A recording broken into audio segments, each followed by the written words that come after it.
Ikapitong Kabanata.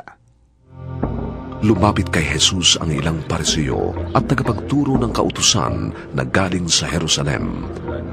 Nakita nila ang ilan sa mga alagad niya na kumakain nang hindi muna naguhugas ng kamay ayon sa kaugalian.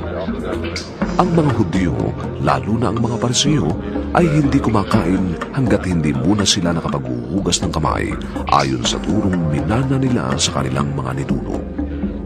Hindi rin sila kumakain ng anumang galing sa palengke nang hindi muna hinuhugasan.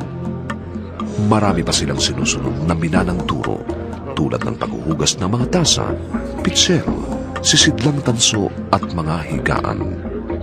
Kaya tinanong si Jesus ng mga Parisiyo at mga tagapagturo ng kautusan, "Bakit hindi sumusunod ang mga alagad mo sa mga turo ng ating mga ninuno? Kumakain sila ng hindi muna naghuhugas ng kamay ayon sa kaugalian."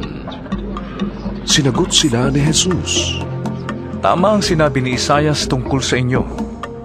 Talagang mapagkunwari kayo gaya ng kanyang isinulat. Pagkalang nahandog sa akin ang bayan ko'y pakunwari lamang, sapagkat sa bibig at hindi sa puso ito bumubukal. Pagpurit pagsambang ginagawa nila'y walang kabuluhan, ang utos ng tao ay tinuturong utos ng may kapal. Pinawawalang kabuluhan ninyo ang utos ng Diyos, at ang sinusunod ninyo ay mga turo ng tao." Sinabi pa ni Jesus, "Kayuhusay ninyong magpawalang pisa sa utos ng Diyos para lamang masunod ang mga turong minana ninyo. Halimbawa, iniutos ni Moises, igalang mo ang iyong ama't ina, at ang magsalita ng masama sa kanyang ama o ina ay dapat mamatay.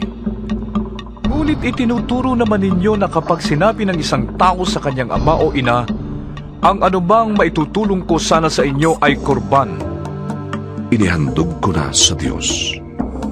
Ang taong iyon ay wala ng tungkuling tumulong sa kanyang ama o ina. Sa gayong paraay binabaliwala ninyo ang salita ng Diyos sa pamamagitan ng mga itinuturo ninyo. At marami pa kayong ginagawang katulad yon." Muling pinalapit ni Jesus ang mga tao at sinabi sa kanila, "Makinig kayong lahat at unawain ang aking sasabihin. Hindi ang pumapasok sa bibig ang nakakapagparumi sa tao, kundi ang lumalabas sa kanya." Iniwan ni Jesus ang mga tao, at nang makapasok na siya sa bahay, siya'y tinanong ng kanyang mga alagad tungkol sa talinghaga. "Kayo rin ba'y hindi pa nakakaunawa?" Tanong ni Jesus. "Hindi ba ninyo alam na hindi nakakapagparumi sa tao ang kinakain niya, sapagkat hindi naman yon pumapasok sa kanyang puso, kundi sa tiyan, at pagkatapos ay inilalabas?" Sa ganitong paraan ay ipinahayag ni Jesus na maaaring kainin ng lahat ng pagkain. Nagpatuloy siya ng pagsasalita. "Ang lumalabas sa tao ang nagpaparumi sa kanya sa paningin ng Diyos, sapagkat sa loob, sa puso ng tao, nagmumula ang masasamang isipang nag-uudyok sa kanya upang makiapid, magnakaw, pumatay, mangalunya, mag-imbot, gumawa ng kasamaan tulad ng pandaraya, kahalayan, pagkainggit, paninirang puri, pagmamataas at kahangalan. Sa puso ng tao nang gagaling ang lahat ng yan na siyang nagpaparumi sa kanya." Umalis doon si Jesus at nagpunta sa lupain ng Tiro. Tumuloy siya sa isang bahay doon at ayaw niyang malaman ninuman na naroon siya. Subalit hindi ganoon ang nangyari. Ang pagdating niya'y nabalitaan ng isang inang may maliit na anak na babaeng sinasaniban ng masamang espiritu. Pumunta agad kay Jesus ang ina at nagpatira pa sa kanyang harapan. Ang babaeng ito'y isang hintil na taga Syrophoenicia. Nakiusap siya kay Jesus na palayasin ang demonyong nasa kanyang anak. Ngunit sinabi ni Jesus, "Kailangang ang mga anak muna ang pakainin. Hindi dapat kunin ang pagkain ng mga anak upang ihagis sa mga aso." "Tunay nga po, Panginoon," tugon ng babae. "Ngunit kinakain ng mga asong nasa ilalim ng mesa ang tira ng mga anak."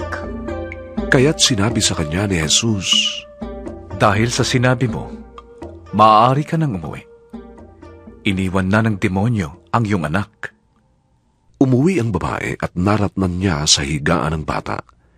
Iniwan na nga ito ng demonyo. Pagbalik ni Jesus mula sa lupain ng Tiro, dumaan siya sa Sidon at nagtuloy sa lawa ng Galilea matapos tahakin ang lupain ng Decapolis. Dinala ng mga tao sa kanya ang isang lalaking bingi at utal at nakiusap sila sa kanya na ipatong niya rito ang kanyang kamay. Inilayo muna ni Jesus sa karamihan ng lalaki at isinuot ang kanyang mga daliri sa mga tainga nito. Pagkatapos, nilawayan ni Jesus ang kanyang daliri at ipinahid sa dila nito. Tumingala si Jesus sa langit at nagbuntong hininga. Pagkatapos, sinabi niya sa lalaki, Ephata, na ang ibig sabihin, mabuksan. noon di nakarinig ang lalaki at nakapagsalita ng malinaw. Sinabi ni Jesus sa mga taong huwag ipamalita ito. Ngunit habang pinagbabawalan niya ang mga tao, ay lalo naman nila itong ipinamamalita. Hangang-hanga ang lahat. Napakabuti ng lahat ng kanyang ginagawa. Nakakarinig na ang bingi at nakakapagsalita pa ang pipi. Sabi nila,